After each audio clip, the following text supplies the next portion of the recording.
Hi friends, welcome to माय घरकुल. तर मैत्रिणींनो, परवाच्याच व्हिडिओमध्ये आपण पाहिलं या आमच्या घरच्या कैऱ्यांपासनं मी छान असं पन्ह्याचं प्रीमिक्स दाखवलं. तर आज आपण याच कैऱ्यांपासनं छान अशी कँडी कशी बनवायची ते बघणार आहोत. अगदी मार्केटमध्ये जशी मिळती तशीच. आणि इथं मी 3 कैऱ्या घेतल्यात. त्याही आपल्याला अशा कडक आतनं पांढऱ्या निघतील अशी घ्यायची. म्हणजे काय होतं, आपण जी कँडी बनवू तर ती बऱ्याच दिवस टिकेल, खराब होणार नाही. म्हणून अशी कडक कैरी घ्यायची. इथं अजिबात पिकलेली किंवा मऊसर कैरी घेऊ नका. आता या कैऱ्या स्वच्छ धुवून कोरड्या करून आपण याची सालं काढून घेणार आहोत. आणि हो मैत्रिणींनो, आज पहिल्यांदाच जर चॅनलवर आला असाल तर चॅनलला एकदा भेट द्या. व्हिडिओज आवडले तर सबस्क्राईब जरूर करा. आता तुम्ही मागचा जो कैरीचं जे पन्ह्याचा पण प्रीमिक्सचा व्हिडिओ पाहिला नसेल तर तोही नक्की पहा. खूप छान सोप्या पद्धतीने मी पन्ह्याचं प्रीमिक्स कसं बनवायचं हे सांगितलं आहे. आणि आता आपण या कैरीच्या फोडी करून घेणार आहोत. असं नाही की आपल्याला काही विशिष्ट आकारातच या करायच्या, जशा होईल तशा आपल्याला या कैरीच्या फोडी बारीक करून घ्यायच्या आहेत. कैरीच्याच बऱ्याचशा रेसिपीजही आपल्या चॅनलवरती आहेत. कैरीचा मुरंबा किंवा इन्स्टंट लोणचं असो, लोणची असो, तर ती कशी बनवायची, तर त्याचाही व्हिडिओ आपल्या चॅनलवरती आहे, तर तो एकदा नक्की बघा. इथं सगळ्या कैऱ्यांच्या मी फोडी करून घेतल्या आहेत. आपल्याला आता काय करायचं, या कैरीच्या फोडी मिक्सरमध्ये घालून याची बारीक पेस्ट करून घ्यायची. फक्त इथं तुम्ही पाणी अजिबात वापरू नका, आपल्याला यात पाणी घालायचं नाही आहे. तर अशा पद्धतीने मी छान याची पेस्ट केली आहे.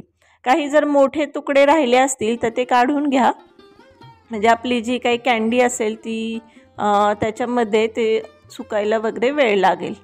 तर आता सगळा जो काही पल्प आहे तो मी एका कढईत काढून घेतला आहे.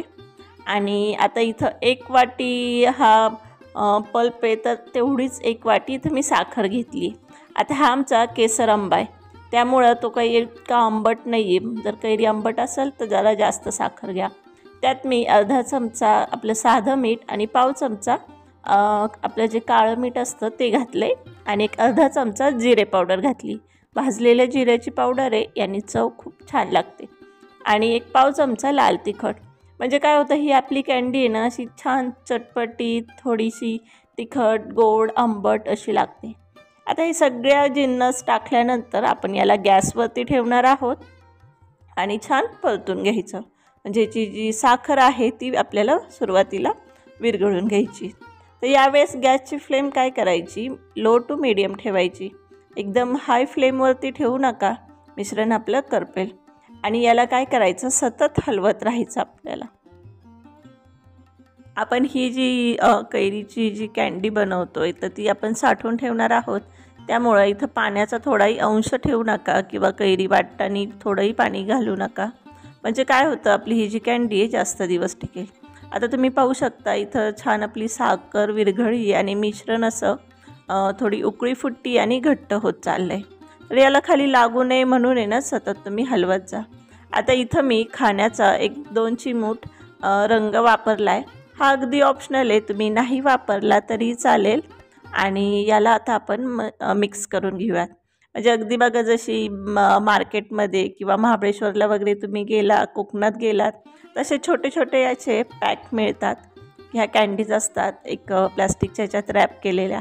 अगदी तशी ट्रान्सपरंट अशी जेलीसारखी आपली ही कँडी होती. म्हणून मी इथं हा रंग वापरला आहे. मला आवडत नसेल, घरात नसेल, नाही घातला तरी चालेल. तर आता याला व्यवस्थित मिक्स करून घ्यायचं आहे.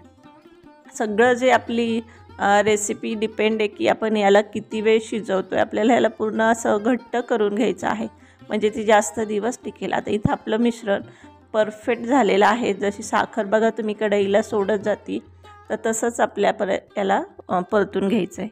आता एका थाळीला मी थोडंसं तेल घेतलं आहे, त्याला पूर्ण थाळीला ते तेल आपण लावून घेणार आहोत. आणि हे जे आपण केलेलं मिश्रण आहे तर त्यात आता थाळीमध्ये असं पसरून घ्यायचं आहे.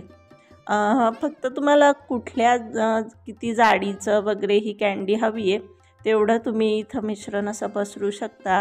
पातळ हवं असेल तर पातळ केल्यात, जसे आपले आम पापड असतात तसे केले तरी चालतील. परंतु आज कँडी बनवतो आहे म्हणून मी एक कँडीच्या थिकनेस एवढं हे मिश्रण असं ताटात पसरून घेतलं आहे। तर आता याला आपल्याला कडकडीत उन्हात 2 दिवस सुकून घ्यायचं आहे। म्हणजे कसं आहे की ही जास्त दिवस टिकण्यासाठी आपल्याला याला छान उन्हात सुकून घ्यायचं आहे। आता ही जी थाळी आहे तर ही मी 2 दिवस उन्हात छान वाळवून घेतली, सुकून घेतली। तुम्ही बघू शकता छान आपली ही कँडी अशी सेट झाली आहे। आणि आता याला कढणी सुरीने आपल्याला याला डिमोल्ड करून घ्यायचं आहे। आणि त्यानंतर तुम्हाला जसा हवा आहे आपल्या कँडीचा शेप कमी जास्त तसं तुम्ही या कँडीज बनवू शकता। हे मिश्रण तुम्हाला जर वाटत असेल की 1-2 दिवसात नाही सुकलं किंवा खालच्या साईडने जर थोडं ओलं आहे तरी तुम्ही याला उलटून परत आणखीन 1 दिवस सुकून घेऊ शकता, कारण प्रत्येक ठिकाणी ऊन सारखंच असेल असं नाही, म्हणून 1-3 दिवस 4 दिवस जरी सुकवलं तरी काही हरकत नाही। तर इथं आता आपल्याला जशा कँडी हव्या आहेत तशा मी इथं याचे काप करून घेतलेत। तुम्ही बघू शकता इतकी छान अशी जेलीसारखी आपली इथं कैरीची छान चटपटीत कँडी तयार झाली। आता काही ठिकाणी याला जेवणानंतरही मुखवास म्हणूनही खाल्लं जातं, तर तुम्ही तसंही वापर करू शकता किंवा असंच कधी कामाच्या वेळेत टाईमपासच्या वेळेस याला खाऊ शकता।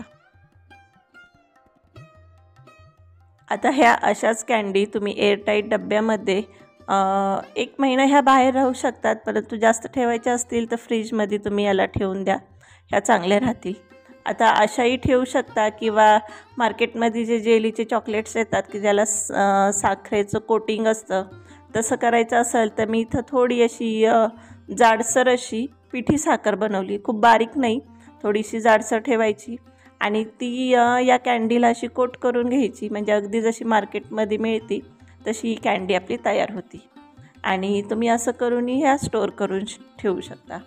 तर आजचा हा व्हिडिओ तुम्हाला कसा वाटला हे कमेंट्समध्ये सांगायला विसरू नका आणि व्हिडिओ संपूर्ण पाहिल्याबद्दल खूप खूप धन्यवाद।